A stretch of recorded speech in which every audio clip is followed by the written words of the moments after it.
Sistema de direção. Bom, a gente já entendeu como o nosso veículo sai do lugar, como ele é lubrificado, como ele é resfriado, né? Como é transmitido o movimento às rodas. Agora, vimos a parte de frenagem, vamos falar agora sobre a parte de direção.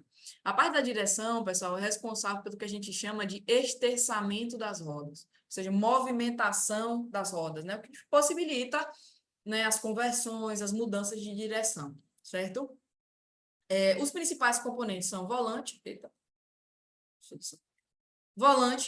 né, coluna de direção, que é ligada aqui à barra de direção, que é ligada às rodas, tá vendo? Que possibilita esse movimento, né, de esterçamento, movimento aí das rodas.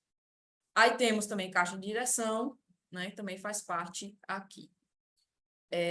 A gente tem alguns tipos de direção, podemos ter alguns tipos de direção nos nossos veículos, né? Nós temos a direção mecânica, que é aquela direção, né, mais pesada, que você utiliza aí a força dos braços para te ajudar, né? Aquela em que você, depois de estacionar, ó, o braço fica doendo, né? Na direção mecânica. Temos também a direção hidráulica. 608 mesmo, professor, aqui a direção é mecânica, é duro virado numa peste. É complicado, né? Direção mecânica é duro pra caramba. Temos também a direção hidráulica. A direção hidráulica utiliza fluido, né? Então, a movimentação do fluido te ajuda com essa força aí, né? Para te ajudar a movimentar as rodas. Só que nessa hidráulica, a movimentação desse fluido depende da força do motor do veículo, né? Do motor principal aí, para te ajudar.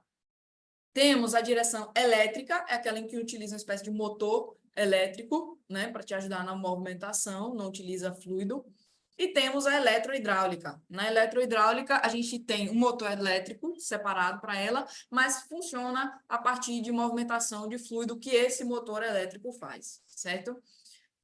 Professora, se tiver um problema nessas direções, né, hidráulica, elétrica, eletrohidráulica, normalmente você vai dirigir com a direção mecânica, né, enquanto a hidráulica, elétrica, hidráulica não estiverem funcionando, aí você procura uma pessoa, uma oficina mecânica que você confia apropriada para levar e consertar, certo? Mas, por enquanto, você vai ficar com a direção dura, certo?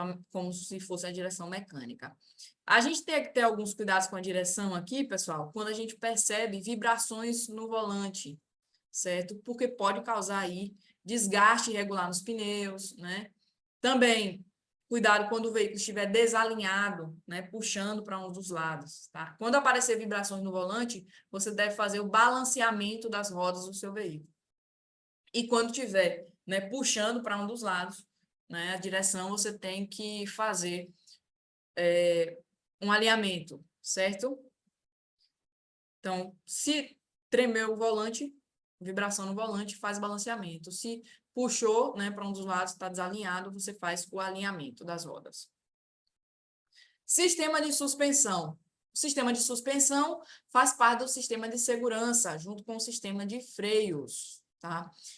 O sistema de suspensão, gente, é responsável por impedir que o impacto do pneu com o solo chegue à estrutura do veículo. É responsável pela estabilidade do seu veículo nas vias, certo? Então, ele absorve aí o impacto dos pneus com solo e dá aí estabilidade, tanto em curva, freada ou irregularidade no terreno. Quais são as peças? Eu vou começar aqui pelas molas, tá? A mola, pessoal, é o que absorve o primeiro impacto. Imagine você bater num buraco, tá? Então, a mola é o que recebe esse impacto para impedir que chegue na estrutura do veículo, tá? Então, a mola é o que absorve o impacto. Mas se você já viram a mola de perto, quando você dá impacto nela, ela fica, ó, movimentando, né? Então, o que impede, professor, quando eu bato num buraco, do meu veículo sair pulando? O amortecedor, tá? Quando a mola recebe o impacto, o amortecedor segura, né? Absorve esse impacto e faz com que ela vá voltando devagar aí para o estado que ela fica normalmente, certo? Então, ó, a mola recebe o impacto, ela que absorve, e o amortecedor faz com que ela volte, né, devagar, certo? E aqui nós temos os braços de suspensão, que é o que mantém os amortecedores, molas e rodas aí alinhados, né, conectados com o chassi do veículo. O chassi do veículo é a estrutura, né, ou monobloco, a gente vai ver daqui a pouquinho. Tem o batente ou coxim, que é também chamado de coxim, que é ligado aí à estrutura do veículo e é onde ligado aqui ao amortecedor, né? Onde recebe aí quando o amortecedor junta, né? Ele vai até o batente, o coxim, né? Que dá ele fica ligado aí com a estrutura do veículo, né? Com a carroceria do veículo.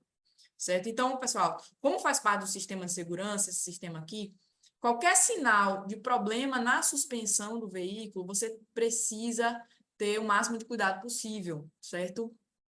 Parar o veículo, verificar o que está acontecendo, levar no mecânico especializado e de sua confiança, ok?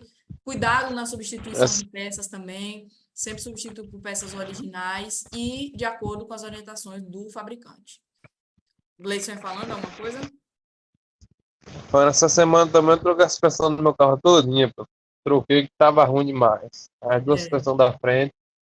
E troquei os dois pneus para dar balanceamento e cambagem. Aí, coisa boa. Acho que tem uma moeda boa, viu? Gasta mesmo.